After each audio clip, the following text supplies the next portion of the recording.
کبھی سوچا ہے کہ موت کے وقت انسان کی زبان کیوں بند ہو جاتی ہے؟ روایت میں آتا ہے کہ مرنے والے کے پاس 4 فرشتے آتے ہیں اور آپ کو سلام کرتے ہیں. ان میں شرم نہیں آتی تم کس طرح کے آدمی ہو، گندے آدمی، گلیز آدمی، تمہیں اللہ تعالیٰ کھانا دیتا ہے. نہیں ہوں گی تو دنیا مر جائے گی بیچاری، ان کو کھانے کے لیے کچھ نہیں ملے گا. بہت سے رشتوں کو نبھانے کے لیے، بہت سی چیزوں کو نبھانے کے لیے آگے بڑھ جاتا ہے. بھول جاتے ہیں کہ لوگوں نے ہمارے ساتھ کیا کیا تھا، لیکن اللہ تعالیٰ نہیں بھولتا. اللہ تعالیٰ فرماتا ہے تم نے صبر کیا تھا، اب اس کا انعام میں تمہیں دوں گا. کل نفس ذائقۃ الموت، ہر جاندار چیز نے موت کا السلام علیکم مائی یوٹیوب فیملی، خوش آمدید کہتی ہوں آپ کو آج کی خوبصورت سے پیارے سے نئے ولاگ میں، اور دعا کرتی ہوں کہ آپ لوگ جہاں ہوں گے خوش و خرم اپنی زندگی کو بہت اچھے طریقے سے انجوائے کر رہے ہوں گے، اور امید ہے کہ آپ کا رمضان بہت اچھا گزرا ہوگا. اور پلیز مجھے بھی دعاؤں میں یاد رکھیے گا. چاٹی میں دہی جما دیا تھا، اور یہ پرانے وقتوں کی مدانی ہے جس کے ساتھ اس کی بہت بڑے سائز کی مدانی تھی، اور اس کے ساتھ مامی جی لسی بنا رہی تھی، تو میں نے کہا کہ میں آپ کے ساتھ اس کی ویڈیو شیئر کروں گی، آپ کو دکھاؤں گی. اور یہاں لسی بناتے ہوئے میرے ذہن میں ایک بات آ گئی ہے. ایک آدمی تھا جو کہ نشہ کرتا تھا، بہت گندا حال، اجڑے کپڑے. ایسے رستے میں گزرتے ہوئے اس کو کچھ لوگ نظر آئے، ویل ڈریسز، بہت اچھے کپڑے پہنے ہوئے، گاڑی سے اترے. تو اس نے کہا مجھے 200-300 روپیہ دے دو، مجھے نشہ کرنا. اس نے کہا تم کتنے بدتمیز آدمی ہو، بے شرم. روٹی کے لیے بندہ پیسے مانگ رہا ہے، تم ڈائریکٹ نشے کے لیے پیسے مانگ رہے ہو. اس نے کہا تم میری روٹی کی فکر نہ کرو، روٹی میرا اللہ پاک بہت غفور و رحیم ہے، وہ مجھے روٹی کھلا کے سلاتا ہے. اس نے کہا اتنا آیا، اللہ پاک تمہیں روٹی کھلا کے سلاتا ہے، روٹی کے لیے بھوکے مرتے ہیں اور نشے کرتے ہیں، دفع ہو جو، کوئی پیسے نہیں ہے. خیر اس نے اس کو کافی باتیں بوتے کی. اس نے کہا ٹھیک ہے، وہ چلا گیا. ایسے سارا دن گزرا، رات ہو گئی. ایسی حال میں شادی تھی، لوگ جیسے پتیلوں میں کھانا کھونا ڈال کے گھروں میں لے کے جا رہے ہوتے ہیں.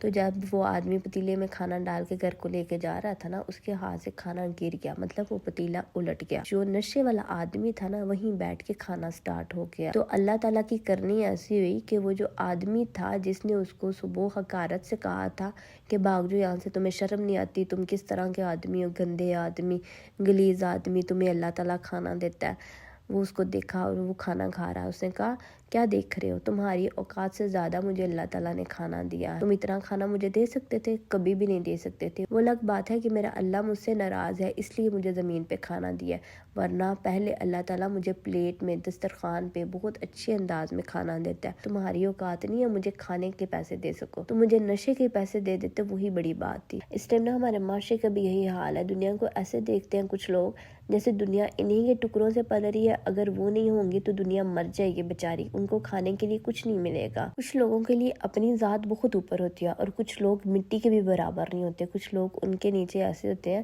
جیسے چھوٹے کیڑے مکوڑے. میں سمجھتی ہوں کہ پیسہ بولتا ہے. ریالٹی یہی ہے ہمارے معاشرے کی کہ جس کے پاس پیسہ ہے نا، وہ بندہ جتنا مرضی گناہ گار ہے، اس نے زنا کیا ہے، وہ شرابی ہے، وہ نشہ کرتا ہے، اس کے وہ لولا ہے، لنگڑا ہے، اس کے اندر جتنے مرضی گناہ ہے نا، وہ پھر بھی پاک صاف ہے. کیوں؟ کیونکہ اس کے پاس پیسہ ہے. پیسے کی زبان ساری زبانوں سے اوپر ہے. میں مانتی ہوں پیسے کی دنیا سب سے اوپر ہے. آپ اپنے رویے سے جتنی مرضی لوگوں کو اذیت، تکلیف، جتنے مرضی ان کے دل دکھائیں، لیکن میں نے ایک جگہ یہ بھی پڑھا تھا وما کان ربک نسیا، اور تمہارا رب بھولنے والا نہیں ہے. ٹائم کے ساتھ ساتھ انسان بھول جاتا ہے، بہت سی چیزیں بھول جاتا ہے، بہت سے رشتوں کو نبھانے کے لیے، بہت سی چیزوں کو نبھانے کے لیے آگے بڑھ جاتا ہے. بھول جاتے ہیں کہ لوگوں نے ہمارے ساتھ کیا کیا تھا، لیکن اللہ تعالیٰ نہیں بھولتا. اللہ تعالیٰ فرماتا ہے تم نے صبر کیا تھا، اب اس کا انعام میں تمہیں دوں گا. کل نفس ذائقۃ الموت، ہر جاندار چیز نے موت کا مزہ چکھنا ہے. آپ نے کبھی سوچا ہے کہ موت کے وقت انسان کی زبان کیوں بند ہو جاتی ہے؟ روایت میں آتا ہے کہ مرنے والے کے پاس 4 فرشتے آتے ہیں اور آپ کو سلام کرتے ہیں. ان میں سے ایک کہتا ہے کہ مجھے تیرے رزق پہ موکل کیا گیا تھا. آج میں نے مشرق سے لے کر مغرب تک دیکھا ہے، لیکن مجھے ایک بھی لقمہ ایسا نہیں ملا جو تیرے حلق سے نیچے جانے والا ہو.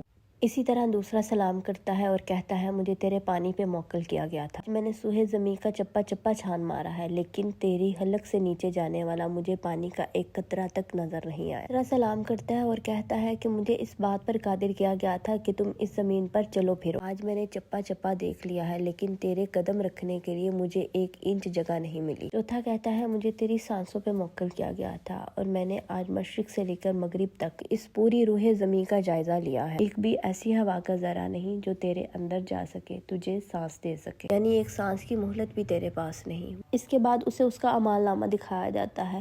کبھی وہ دائیں مڑتا ہے کبھی وہ بائیں مڑتا ہے، کیونکہ وہ پڑھنا نہیں چاہتا ہے۔ اسی کشمکش میں اس کی روح قبض کر لی جاتی ہے۔ اللہ اکبر، یہ وہ لمحات ہیں جو ہر جاندار پہ آتے ہیں، خواہ وہ کسی بادشاہ کی بیٹی ہو، خواہ وہ کسی بادشاہ کا بیٹا ہو، بادشاہ ہو، ملکہ ہو، کوئی بھی چیز ہو، ہر جاندار پہ یہ وقت آنا ہے اور لازمی آنا ہے۔ اور اللہ کے رسول صلی اللہ علیہ وآلہ وسلم فرماتے ہیں، اگر میں تمہیں بتا دوں کہ موت کے بعد کے معاملات کیسے ہیں تو تم ہنسو کم اور رو زیادہ۔ بابا فرید فرماتے ہیں، کوئی بن گیا رونق پکھیاں دی، کوئی چھڑ کے شیش محل چلیا، کوئی پلیا ناز تے نخریاں وچ، ایک گرم ریت تے تھل چلیا۔ تے سارے فریدہ مسافر نے، کوئی اج چلیا تے کوئی کل چلیا، ہم سارے اپنی باری کے منتظر ہیں۔ یہاں پہ میں ایک اور نکتہ بتا دوں کہ اللہ نے یہی کیوں کہا ہے کہ ہر جاندار چیز کو مزہ چکھنا ہے، اس لیے مومن کا ذائقہ مختلف ہوگا اور گنہگار کا ذائقہ مختلف ہوگا۔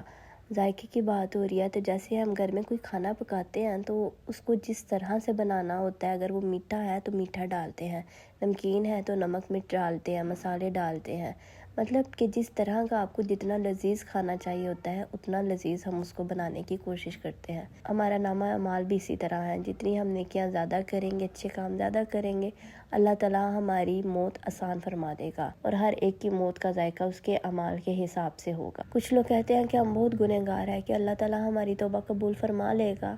یہاں پہ ایک روایت ہے، حضرت رابعہ بصری رضی اللہ تعالیٰ عنہ فرماتی ہیں کہ کوئی گنہگار تب تک توبہ کر ہی نہیں سکتا جب تک اللہ تعالیٰ اسے توفیق نہ دے، اور جب اللہ تعالیٰ توفیق دیتا ہے تو اس پہ شک کی کوئی گنجائش باقی ہی نہیں رہتی۔ اس پر قرآن کی دلیل ہے، قُلْ يَا عِبَادِيَ الَّذِينَ أَسْرَفُوا عَلَىٰ أَنفُسِهِمْ، اے میرے بندو جو خود پر زیادتیاں کر بیٹھتے ہو، پس ایک زیادتی مت کرنا، لَا تَقْنَطُوا بِرَحْمَتِ اللَّهِ، میری رحمت سے کبھی نا امید نہ ہونا، ان اللہ یغفر الذنوب جميعا، اور اللہ تمہارے سارے گناہ بخش دے گا۔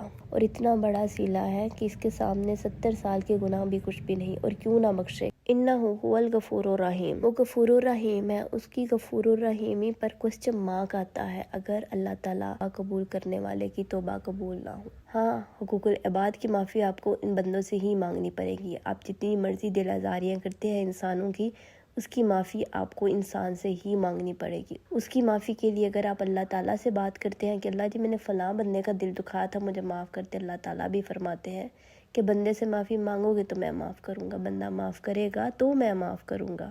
آپ جانتے ہیں کہ ترک اپنے آپ کو اور اپنے بچوں کو شیر کی بجائے بھیڑیا کہلوانا کیوں پسند کرتے ہیں؟ کہ بھیڑیا ایک غیرت مند جانور ہے، وہ اپنی آزادی میں کسی طرح کا کمپرومائز نہیں کرتا، وہ کسی کی غلامی کرنا پسند نہیں کرتا۔ آپ نے دیکھا ہوگا کہ آپ چڑیا گھر میں جاتے ہیں، شیر، چیتا، ہر طرح کے جانور آپ کو وہاں پہ نظر آتے ہیں، لیکن کبھی کسی نے چڑیا گھر میں بھیڑیے کو نہیں دیکھا، کیونکہ بھیڑیا غلامی پسند نہیں کرتا۔ اگر بھیڑیے کو قید کر لیا جائے، بھیڑیا ہر طرح کا کھانا پینا ترک کر دیتا ہے۔ بھیڑیے کو غلامی سے نفرت ہے۔ عربی میں بھیڑیے کو ابن البار کہا جاتا ہے، یعنی والدین کا نیک بیٹا۔ جب اس کے والدین بوڑھے ہو جاتے ہیں تو یہ ان کے لیے شکار کرتا ہے، اور یہ اپنے محرم رشتے یعنی ماں، بہن، بیٹی پر کبھی شہوت بری نظر نہیں ڈالتا، اور یہ اپنے ساتھی مونس بھیڑیے سے اتنی وفا کرتا ہے کہ اگر وہ مر جائے تو یہ اسی جگہ پہ کم از کم 3 مہینے سوگ مناتا ہے، اور اس کے علاوہ کبھی کسی دوسرے سے کوئی تعلق نہیں بناتا۔ اسی لیے ترک اپنے آپ کو شیر کے بجائے بھیڑیا کہلوانا پسند کرتے ہیں، اور ہمارے معاشرے میں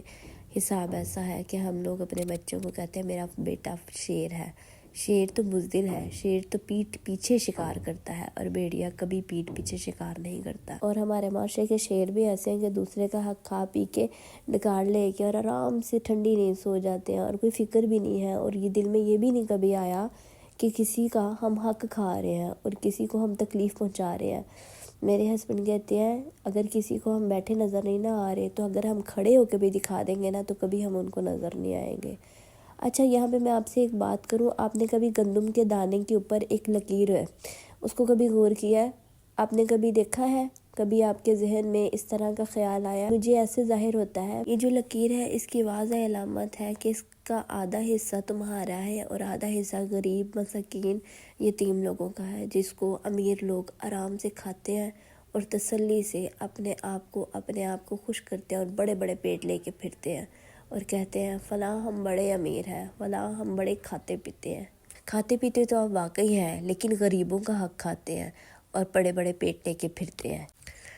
خیر رمضان ہے اور رمضان میں آپ کو پتہ ہے کہ دن فٹافٹ سے گزر جاتے ہیں. ادھر سے سحری ہوتی ہے، تھوڑی دیر آرام کرتے ہیں اور پھر ایسے ہی افطاری کی تیاری سٹارٹ ہو جاتی ہے. لیکن فی الحال میرے پاس تو بچے بھی ٹیوشن آتے ہیں اور یہاں پہ آج مجھے جانا تھا اپنی امی کی طرف، میری امی کی طرف چکر لگانا تھا کیونکہ میری امی کی طبیعت ٹھیک نہیں تھی اور امی نے مجھے کہا تھا کہ آ کے میرا کھانا بنا جاؤ. لہٰذا میں اپنی بیٹی کو لے کے اپنی امی کی طرف جا رہی تھی. تو یہ میری امی کے گھر کا راستہ ہے. میں اپنی امی کی طرف گئی، وہاں پہ امی کی افطاری بنائی اور پھر خود گھر آ گئی تھی واپسی پہ. تو امید کرتی ہوں کہ آپ کو میرا آج کا یہ ولاگ بھی پسند آیا ہوگا. پلیز چینل کو لائک شیئر سبسکرائب کرنا بالکل نہیں بھولیے گا. افطاری کے بعد میں گھر آئی تھی، ویسے یہ بھی میں آپ کو بتاتی چلوں، اور یہاں پہ میں کھانا بنا رہی تھی. پلیز چینل کو لائک شیئر سبسکرائب کرنا بالکل نہیں بھولیے گا. دعاؤں میں یاد رکھیے گا. فی امان اللہ.